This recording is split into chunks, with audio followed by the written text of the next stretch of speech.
The story begins with 30-year-old Brandon, a corporate employee who, like everyone else, appears to live a normal life. But hidden within the pages of his life are dark secrets that are slowly destroying him from the inside. Brandon is addicted to sex. Whenever he doesn't get the chance to be intimate with someone, he turns to masturbation. This isn't something he started doing recently. He has been living this way for many years. Over time, these habits have completely taken over his mind. At first, he kept these activities limited to his home. But now, his addiction has become so severe that he even does these things at work. During office hours, he watches adult videos and masturbates. He also looks at the women working with him in a very inappropriate way. One day, however, his 24-year-old younger sister, Linda, comes to live with him in the same apartment. After her arrival, events begin to unfold that Brandon never imagined. One evening, while returning home from work on the subway, Brandon notices a woman staring at him. She has been looking at him for quite some time, and eventually he notices her too. But after a while, the woman realizes that something is wrong. Brandon starts behaving aggressively, making her uncomfortable. As soon as the train reaches the next station, she quickly gets off. Brandon follows her, but she disappears into the crowd. Every night, Brandon visits clubs where he talks to women and flirts with them. If that still doesn't satisfy him, he hires prostitutes.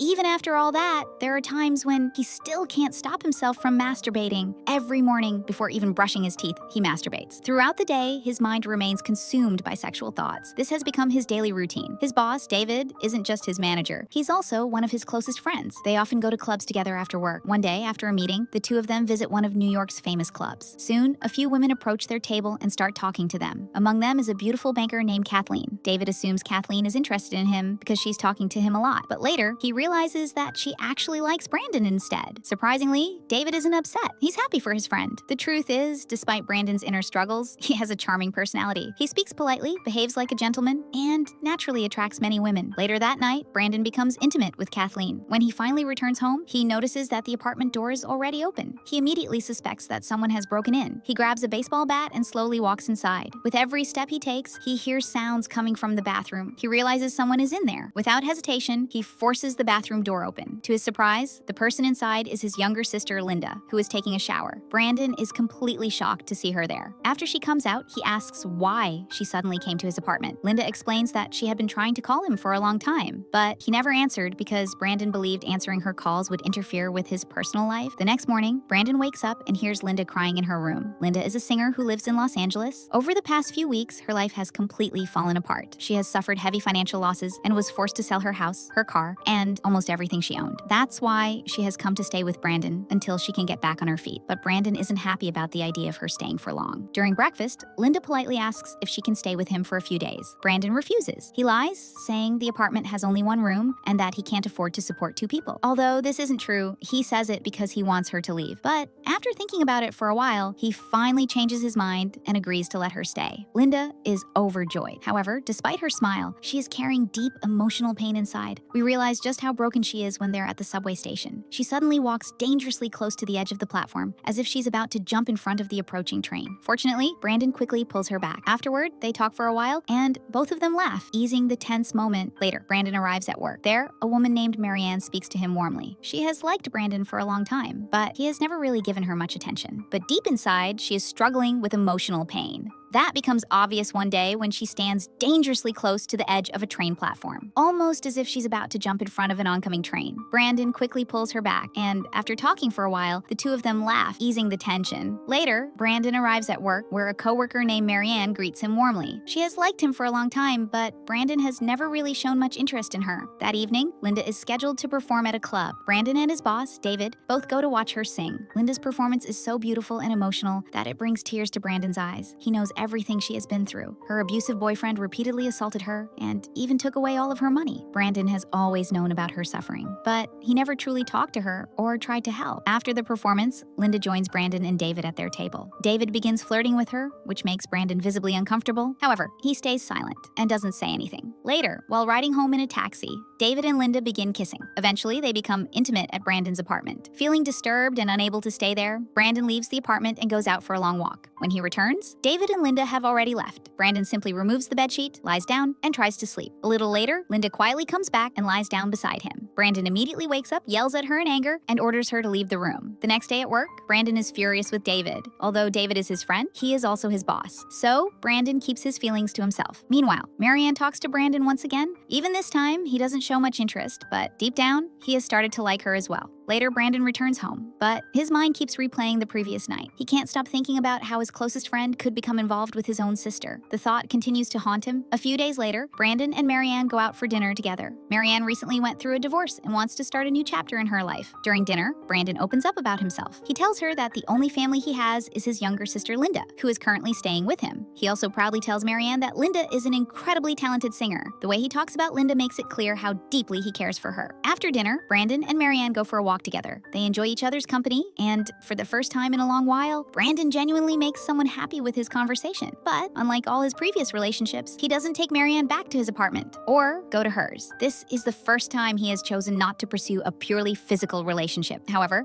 as soon as he gets home, he can't control himself. He quickly takes off his clothes, rushes into the bathroom, and begins masturbating. Several minutes pass. He continues without realizing that Linda has just entered the apartment. Since she has her own key, she walks inside and heads straight toward the bathroom. She accidentally opens the bathroom door. The moment she sees Brandon in that situation, she is completely embarrassed. She immediately shuts the door and walks away. Brandon is horrified. He feels deeply ashamed. Out of everyone, the last person he wanted to see him like that was his own sister. He becomes furious with himself, but even more angry with Linda. He storms out of the bathroom and starts yelling at her. At first, Linda thinks he's joking, but soon she realizes that he's genuinely angry. She begins crying. Seeing her tears, Brandon steps back, unable to face the situation. He locks himself inside the bathroom. Late that night, Linda wakes up to get a glass of water. She notices that Brandon's laptop is open. On the screen, he is chatting with another woman online. Before she can even react, Brandon suddenly walks in. This time, he completely loses his temper. He assumes Linda has started invading his privacy. In reality, she had only come to drink some water, but Brandon misunderstands the situation. Consumed by anger, he says things he should never have said. He cruelly calls his own sister a prostitute and accuses her of sleeping with other men, claiming that's why her boyfriend used to abuse her. Those words completely shatter Linda. Heartbroken by her own brother's accusations, she quietly gathers her belongings and leaves the apartment. After Linda leaves, Brandon is overwhelmed with guilt.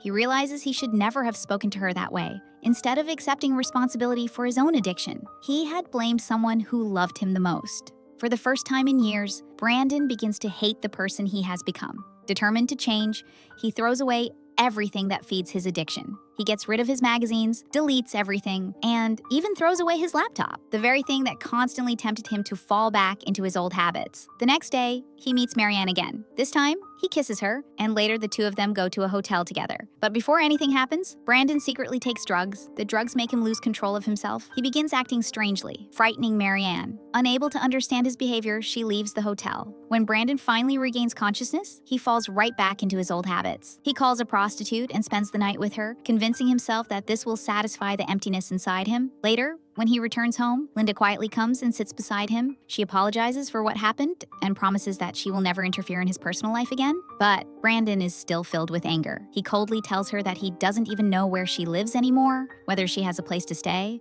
or even if she has money to buy food. Then he tells her something heartbreaking. He says she can no longer stay in his apartment. Linda is crushed. With tears in her eyes, she reminds him that they are brother and sister. She tells him that he is her only family and asks who else she has in this world besides him. But Brandon refuses to listen. He tells her that she has become a burden in his life and that she should leave forever. He even tells her to stay away from David because David is not only his boss, but also his closest friend. Hearing these words completely breaks Linda. Now, she truly feels like she has no one left in the world. That same night, Brandon goes to another bar. A woman approaches him and starts flirting with him. Brandon responds the same way he always does, but he doesn't realize that the woman already has a boyfriend. Moments later, her boyfriend attacks Brandon and brutally beats him. After somehow escaping, Brandon tries entering another nightclub, but he is denied entry. Desperate and completely lost, he wanders into another club. At this point, his addiction has completely taken over his life. He no longer understands what he is doing. Deep inside, he wants a normal life.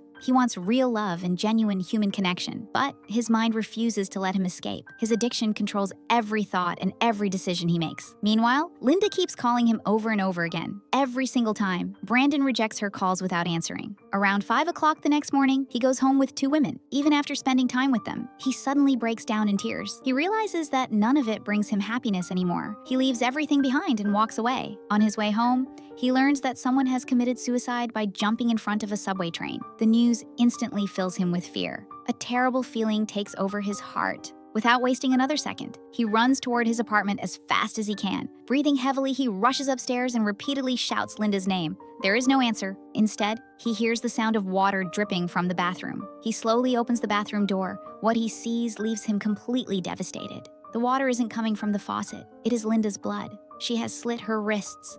Seeing his little sister lying there in that condition completely shatters Brandon. He immediately calls an ambulance while crying uncontrollably. He knows this tragedy happened because of him, because of his addiction, because of the cruel words he said to the only person who truly loved him. Later, at the hospital, Brandon notices several old scars on Linda's arms. Only then does he realize that she had been silently fighting depression and hurting herself for a very long time. She had been suffering all alone. Overcome with guilt, Brandon walks outside into the pouring rain. Standing there by himself, he cries harder than ever before. He begs God for forgiveness and promises that he will never allow this addiction to control his life again. His addiction had made him emotionally empty. It had become so powerful that he could no longer form genuine emotional connections with anyone. Even while his own sister was drowning in pain, he couldn't truly feel her suffering because his mind was obsessed with satisfying only one desire. For years, he had repeated the same destructive cycle until it completely consumed his life. Now, the consequences of those choices stood right in front of him. Finally, Brandon decides that enough is enough. He promises himself that he will no longer let this addiction destroy him. He chooses to rebuild his life and start over, with hope, healing, and his sister by his side. A new day begins. Just like every morning, Brandon is riding the train to work. Once again, a woman notices him and keeps looking in his direction. But this time, Brandon doesn't even look back. He simply sits there quietly, ignoring the temptation. And with that powerful moment, the story comes to an end.